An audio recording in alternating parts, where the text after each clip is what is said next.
Hey, what's up everyone? I'm going to do a quick video. I've shared this with a few of you guys probably in the past, so you've probably seen me do this, but I think it's a cool understanding of fitness, and it's a thing that got me sort of hooked on CrossFit. Other than coming in and doing the workouts in the community, like I geeked out on this stuff a lot online. So I just want to do a quick review of it, and it might be something for anyone who hasn't kind of been to CrossFit gym or thinks of fitness this way. Like a lot of people still think of fitness as maybe in a bodybuilding way, and sort of bis and tris, chest and back, leg day kind of thing, where I really don't think that way. I definitely think in terms of pushing and pulling multiple directions and balancing that out, right? Like I don't want to squat every single day kind of thing. But maybe help you understand why I program the way I do, and like I said, a little more into like fitness theory and increasing your fitness and what that even means, and looking at it from like a scientific kind of way. So come dork out with me for a couple minutes if you're interested in this. So the way CrossFit defines intensity is as power. So it's something that's measurable. So this is gonna be a little physics class for you guys. So we're gonna say power or intensity. Let's see, my spelling is good. Intensity equals power, which equals force times distance over time. So if you guys understand this equation, basically we can measure an exercise. We can measure the intensity of an exercise. I know how much weight you're using, right? I can measure your force, I can measure the distance you're moving the weight. Let's say like a clean and jerk, and I know how fast you're moving it, right? So I can take a weight, you pick it up and move it. I can measure that intensity literally by scientifically measuring the distance it's going. So if I create a graph that is intensity, which is also power, over time, I can create what's called a kind of a work graph here. So if you guys remember this from science too, force times distance is also known as work. So it's work over time. Right, so anything on this graph is going to give us an area. The area under this graph is going to be our work. So like I said, I don't want to get too much into like math and science here, but let's take a workout like Grace, which is 30 clean and jerk for time. Nice job with the challenge on that, by the way. That's a quick workout, but it's heavy. So it's heavy and quick. So if we measure the intensity of that workout, it's short, right? The short is like, it's a 3 to 5 minute workout, maybe 1 minute for some crazy strong people. But it's heavy and fast, so we can graph that here. Then let's take something like a 5K run, right? There's no weight, it's just you, but you're running, so it's a longer distance. It's not as intense. I mean, if you're sprinting, you can make it pretty intense. But let's say like a nice 5K run, right? We're gonna go, it's like down here, right? It's taking 20 to 30 minutes, whereas this workout took like 5 minutes, right? Let's say 20 to 30 minutes here. This was like 5 minutes. But this was heavier, so it was a little more intense, right? So then let's take just like, something really simple, like maybe those bar complexes we do, we do the 5-weight barbell complexes. Those are heavy, and that's like 2 minutes of really extreme work and a lot of load, a lot of volume. So those are really intense, but really quick, right? So you get this graph up here.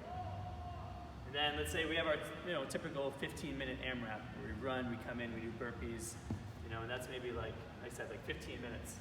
And that maybe graphs here. So what happens is over time and over our workouts, when I'm programming, I'm looking to hit different time domains on our programming. So I want short and heavy, I want long and not so heavy, if you want to look at it that way.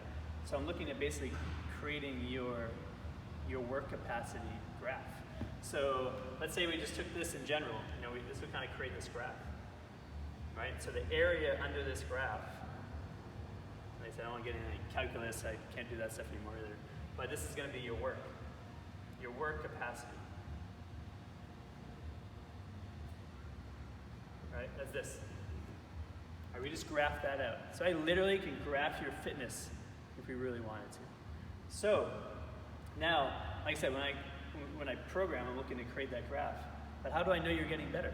That's why we repeat our workouts, right? Let's say a workout like Grace, we repeat it. I can tell you're getting better. How do I know you're getting better? Because if I graph, you know your times are getting better, right? Time is a factor of this. So you know you're getting faster. So you know you're getting fitter, right? We can all kind of sense these things. So if I graph those out, over time, you should kind of see an increase in work capacity over time, right? And over different ranges and different domains. So to me, that is what fitness is. It's increasing, and what CrossFit defines their fitness as, and which I agree with. It's increasing your work capacity over broad times and modal domains, they say. And this means vary your workouts. Be good at everything. Kind of have a good range of everything. And like I said, as you do that, one thing leads to the other. Like as you do sit-ups, it's going to help your gymnastics because your midline's going to be stronger. Or we do toes to bar. All that stuff is going to help strengthen your midline. And as you strengthen your midline, your back squat's better because now you have a stronger base, right? Because everything we do comes from our midline and extends out through us. So as you're stronger through your midline, everything gets better. So like I said, it all works on top of each other, and that's why I'm not so much into leg day, chest day kind of thinking anymore. I think movement, and then I should mention, the biggest thing here underlying all of this, number one, with all of this always, integrity of movement. Always. The number one thing is to move well, right? Number one thing is to move good. So yeah, you might be able to handle all this capacity, but are you moving well, right? So if you have good movement, can move well, and I think as you move better, like I said, as you guys probably know, we have like tight shoulders. First time you go to overhead squat, it's really hard. As that gets better, what happens? You lift more weight because you have better movement, right? You're more open, things work better, and as you have better form, better movement, that's going to allow you to move bigger weight, get a little more intense, or just handle a little more, endure a little more, right? It doesn't have to be so much about the weight, but that way you're going to be able to increase your work capacity. So I just want to give that video. I think that's kind of what I wanted to cover. It's just kind of like how I program. Like I said, just to finish off with like the programming thing again, this is how I think of programming. Short and heavy, long and fast, or long and slow, maybe long and fast, maybe some sort of sprint intervals. These all work, so this is a big picture here. And there is another part of this graph too. There is age. Right, there's an age curve here too, so that's definitely fair. So you kind of see this 3D image start to appear if you really wanted to think about your fitness. So think about fitness this way. But like I said, don't get me wrong, there's a place for bodybuilding, there's a place for chest day, leg day, and that kind of stuff. But I think it leads to more volume training and maybe, like I said, bodybuilding, like literally looking to build bodies. So I think a lot of times, people think CrossFit and they're going to get huge. And yeah, if you put in the volume like a CrossFit athlete does, you will.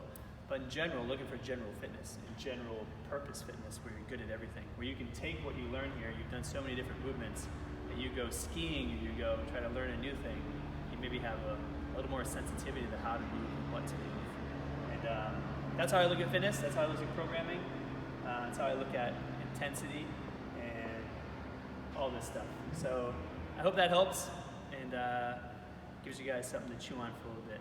If you have any questions about that, I want to talk about it a little more. I like geeking out, so thanks.